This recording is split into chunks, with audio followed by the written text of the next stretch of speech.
ক্ষমতার আগে জনতা, সবার আগে বাংলাদেশ।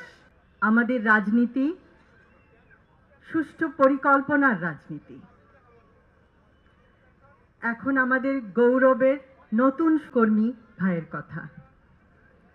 আপনাদের সমস্যা অনেক, আমি, আপনি, আমাদের সকলের সমস্যা অনেক, কিন্তু সুষ্ঠু পরিকল্পনার মাধ্যমে এই সমস্যাগুলির সমাধান সম্ভব। করব কাজ, গড়ব দেশ, সবার আগে বাংলাদেশ। এবং সেই জন্য আমাদের সকলকে একসাথে কাজ করতে হবে। আমাদের সাধ্যমতো আপনাদের সমস্যাগুলো আরও শুনব, আরও জানব। শ্রমের মর্যাদা ভিত্তিক রাষ্ট্র উপহার দেওয়া যায়। আবারও বলছি, আমার আগে আমরা, আমাদের আগে দেশ,